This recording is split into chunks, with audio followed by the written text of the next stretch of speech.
Hello everyone. Today I am going to share a very important video. If you find it as important as I do, then please share it with all of your family and friends.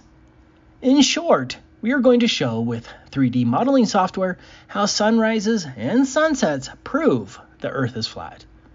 Of course, flat Earth doesn't mean there aren't oceans, mountains, valleys, terrain, etc. The term flat Earth means that there is no Earth curvature, no globe, no ball, and no outer space. In other words, reality. A huge thanks to Paul for making the video you're going to see in a few minutes.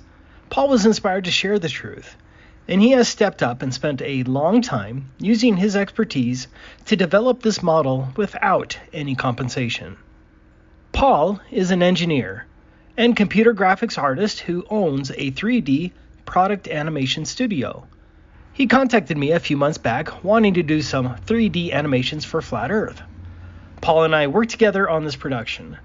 If you like his work and want to talk to Paul about 3D product animations or any other 3D content, he specializes in technical product animation. This is Paul's email address for business inquiries. I also want to thank Shadow Reveal, who is an architect who was instrumental in providing advice in making this presentation. According to the official narrative, sunrises and sunsets aren't caused by the sun moving through the sky as it appears daily. Instead, sunsets are supposedly caused by you, the observer, falling backwards at roughly 1,000 miles per hour, while your angle to the sun lowers below your feet and the Earth begins to obstruct the sun until you're entirely in the shadow of the Earth, which results in nighttime. Under the official story, the term sunset is actually a misnomer, because the sun isn't doing anything as you allegedly rotate away from the sun. But for simplicity, we're going to say that the sun is setting, moving, or dropping. And for purposes of this video, we are going to assume an observer roughly at sea level, so that we are talking about the Earth curvature obstructing the sun and not topography. I love this flat Earth evidence because this argument is so simple, and it is dispositive for either side of the globe versus flat Earth discussion. If the globe were real, then the sun must set at an angle lower than the observer's position until the sun drops physically below the observer's feet. That is the simple official narrative. This is the same claim for those few geocentrists who still believe in the globe but claim the Earth is stationary while the local sun and moon rotate around the Earth. On the other hand, flat earthers claim that the sun never sets at an angle lower than your feet. Generally speaking, flat earthers claim the local sun does not physically rise and fall, but simply travels further away from the observer. The sun's apparent setting is caused by perspective and the limitation of the sun's light. What's important here is that, according to the flat Earth model, the sun cannot actually travel below the flat Earth and will never be angled below your feet. For those who like logic, this is a classic modus tollens argument. If P, then Q, not Q, therefore not P. If the Earth were a globe, then the sun must set lower than the physical horizon. The sun does not set lower than the physical horizon, therefore the Earth is not a globe. What started all of this was the fact that many globe propagandists have claimed that shadows, like this one of Mount Rainier, are showing an upward shadow of the mountain being cast by a sun that's below the physical horizon. Remember, these globe proponents are claiming the sun is lower than your feet, below the Earth's physical bulge, proving the globe. In fact, what you're seeing here is the top of the mountain casting a shadow on clouds that are physically below the peak. Due to perspective from a lower vantage point, it only appears as though the mountain shadow is angled upwards. Just like these power lines, the power lines aren't growing in size. They're the same size, but perspective makes it look like they're getting bigger. We can say this definitively because there has never been an upward mountain shadow filmed from the apex of a mountain. What's ironic is that this mistaken globe evidence just became the death knell for the globe. You can't have an upward mountain shadow and not have a similar upward Earth bulge shadow causing a similar and noticeable effect. In fact, the globe requires an upward bulge shadow, and that's what we're going to show here today. The first trick of the globe propagandist, like demonstrated by this one, is to show a globe with paper or something else wrapped around it to demonstrate the Earth shadow and claim that the Earth shadow could not hit the clouds because the angle is not there. This demonstration is patently deceptive because the paper is wrapped over the clouds. It's the ground that would be creating the Earth shadow, not the clouds above the Earth.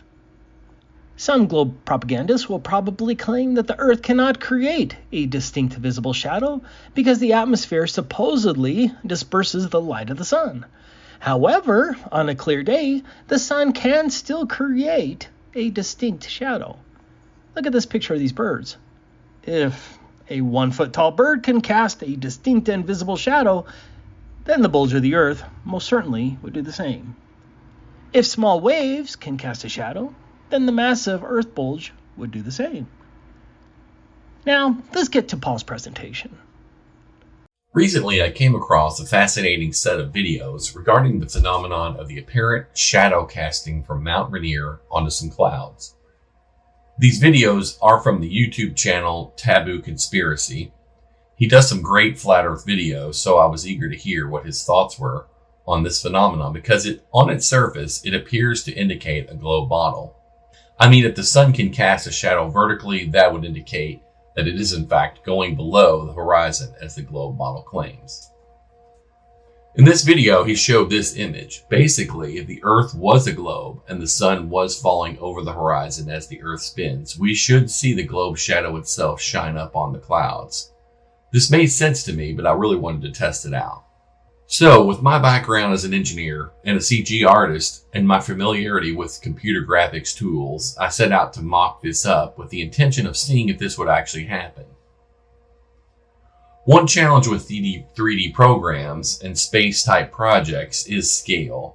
Given the supposed distance of the sun being approximately 150 million kilometers or 93 million miles away, and with the Earth with a radius of 6,371 kilometers or 30,959 miles, these sizes are too great to work with in most typical computer graphics programs.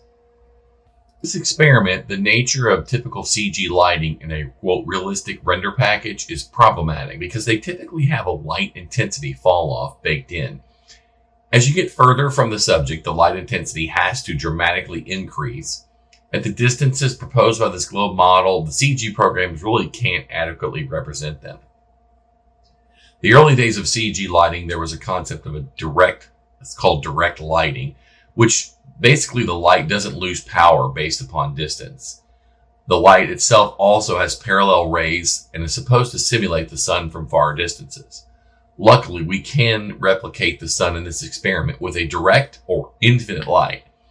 See here the harsh shadows that are cast, and as I move the light away, there is no effect on lighting intensity or the shadow sharpness. What does affect the shadow is the angle of the light. So this will be adequate for this experiment. So I built the model with two known caveats. The model would be scaled and the sun would be a direct light with the infinite parallel rays. Overall, this is not a compromise because the experiment is really to see if the globe/ball would also cast a shadow on the clouds as the sun went down. It's really important to build a replica as much as necessary. These principles are really about angles, line of sight, etc. So the essentials to do this, in my mind, were as follows.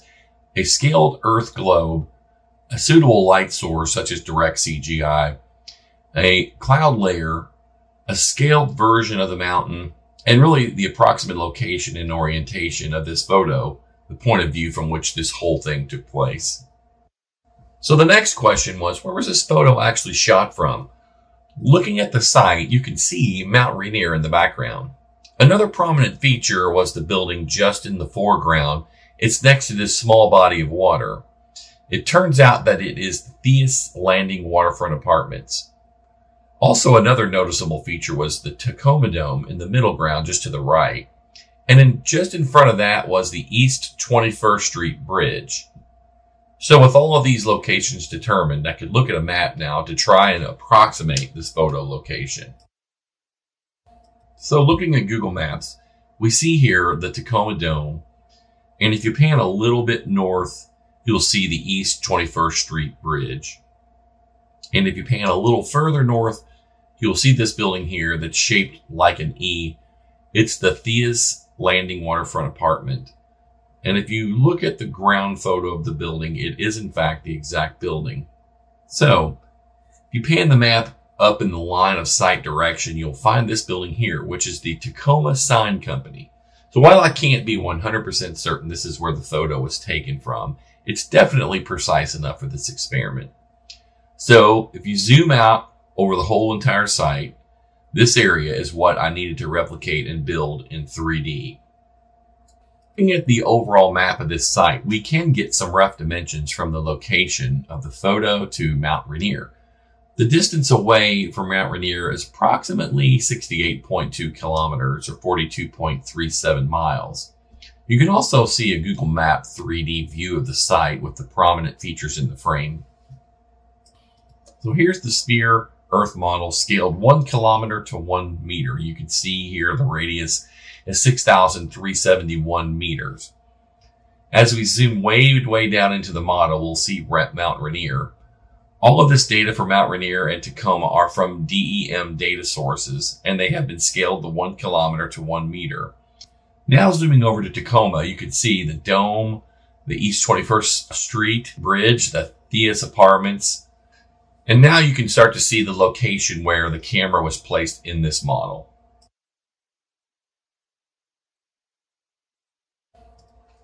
So here I will select the camera that was actually set up to view the scene.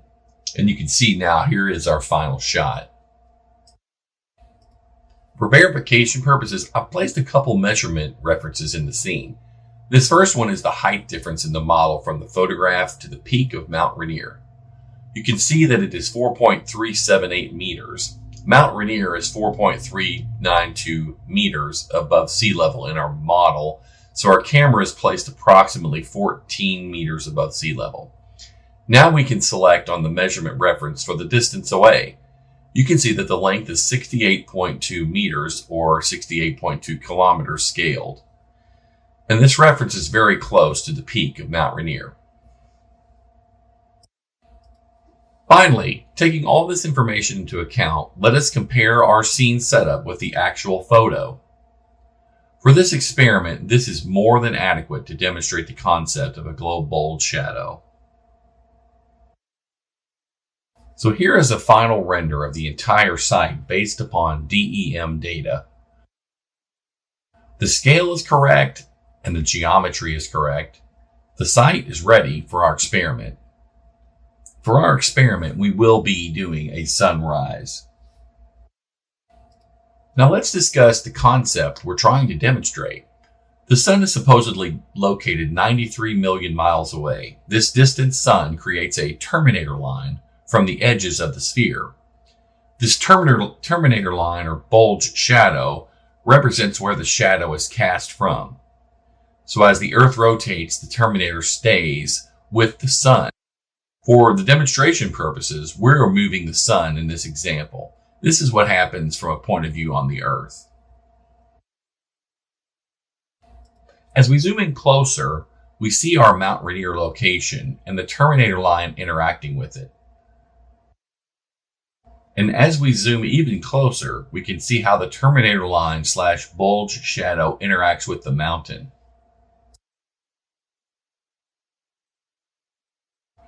Now let's add a cloud layer reference line. Where the bulge shadow crosses the cloud reference line, this is where you might expect to see the bulge shadow on the clouds. So based on these angles, the bulge should show up on the clouds in our experiment. Now we arrive at the scene, It's early morning and the sun is rising in the east. The conditions are perfect to see this rare phenomenon of the mountain casting the shadow on the clouds. Let's see what happens.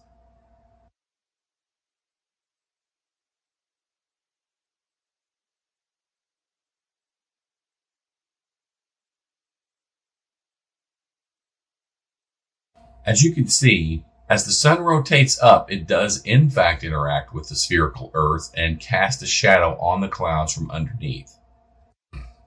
Our experiment was set up to mimic the Earth as a sphere, the exact size and conditions for a shadow from Mount Rainier on the clouds, and the hypothesis that as the Earth rotates, the sun goes down below the Earth. If the Earth were a ball, this is what we should see under these special conditions. In fact, if the Earth were a ball, we should probably see this almost every night in some fashion or another. For a closer look at what's going on, let's go back to the schematic. If we pause the sun rotation right here where the shadow crosses the cloud layer just to the west of the mountain, here is the image of what we could expect to see. This experiment is a serious blow to the globe model. After working through this experiment, this is another in a long list of proofs that people can do for themselves. Each one of us can go out each morning at sunrise or each evening at sunset and observe this for ourselves. Do you see this shadow across the sky? For me, I've never experienced this visual in my life on this plane, nor have I seen any photos of this phenomenon to date. What I love most about the flat Earth is that it literally is right in front of us, and it points to our Creator and King. I was always a born-again believer, but flat Earth just adds that much more enjoyment to my appreciation of His creation.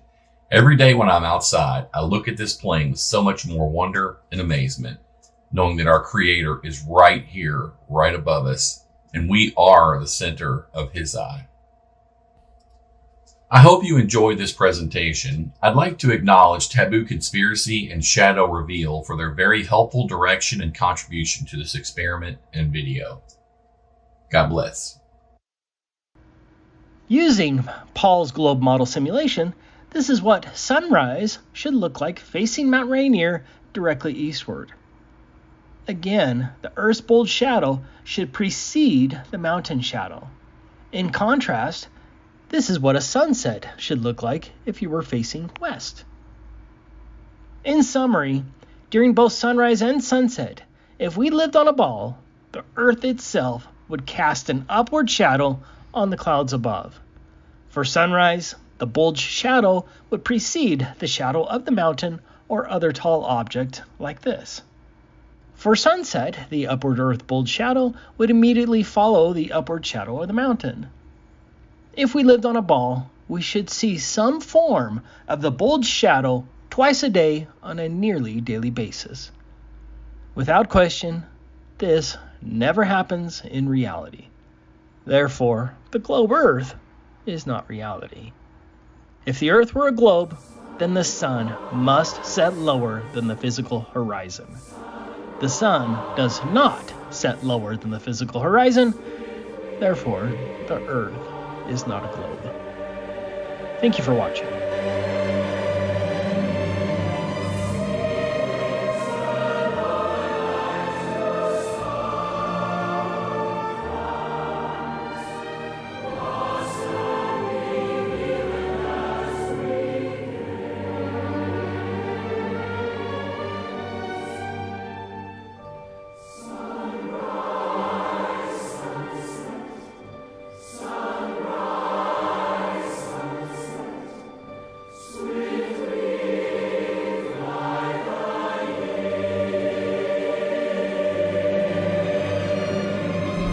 The heavens declare the glory of God, and the firmament showeth his handiwork. Day unto day uttereth speech, and night unto night showeth knowledge. There is no speech nor language where their voice is not heard.